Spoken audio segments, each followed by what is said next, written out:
નમસ્કાર, star India TV ન્યૂઝમાં આપનું હાર્દિક સ્વાગત છે। આપ જોઈ રહ્યા છો સ્ટાર ઇન્ડિયા ટીવી ન્યૂઝ, સત્યની વાતે સત્યની સાથે।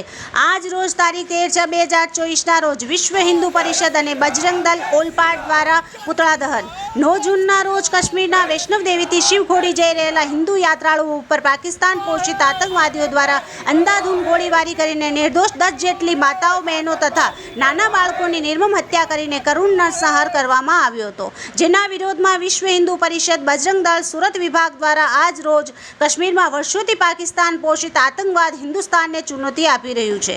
પાકિસ્તાન પ્રેરિત આતંકવાદ દ્વારા હજારો નિર્દોષ હિન્દુઓનો નરસંહાર કરવામાં આવેલું છે।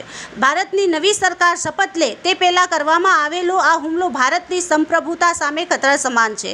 આ હિચકારા હુમલાથી સમગ્ર ભારતના હિન્દુઓ ભયભીત છે, માટે કાશ્મીરની અંદર આતંકવાદીઓને શરણ આપનાર દેશદ્રોહીઓ ઉપર સખ્ત કાર્યવાહી કરવામાં આવે તથા પાકિસ્તાનને પણ એની જ ભાષામાં જવાબ આપીને જવાબી કાર્યવાહી કરવામાં આવે એવી અમારી માંગણી છે। આખિર ક્યાં સુધી હિન્દુ સમાજ બલિદાનનો આપતો રહેશે તેમજ ભયના ઓથાર હેઠળ જીવતો રહેશે? વિશ્વ હિન્દુ પરિષદ બજરંગ દળ આ હુમલામાં બલિદાન થયેલા તમામ યાત્રાળુઓ પ્રત્યે શ્રદ્ધાંજલિ પ્રગટ કરે છે અને તેમના પરિવારો પ્રત્યે સંવેદના વ્યક્ત કરે છે। વિશ્વ હિન્દુ પરિષદ બજરંગ દળ ઓલપાડ સુરત વિભાગ દ્વારા આતંકવાદી હુમલાના વિરોધમાં સુરત શહેરમાં આજે 7 સ્થાનો પર હીરાબાગ, મિની બજાર, મહિધરપુરા, હીરા બજાર, ઉધના 3 રસ્તા, મહારાણા ચોક, ગોડાદરા, અલથાણ ટેનામેન્ટ, રાંધેર, ઓલપાડ આતંકવાદના પુતળા બાળીને તથા પાકિસ્તાન વિરોધી સૂત્રોચ્ચાર કરીને જબરદસ્ત વિરોધ નોંધાવવામાં આવ્યો હતો।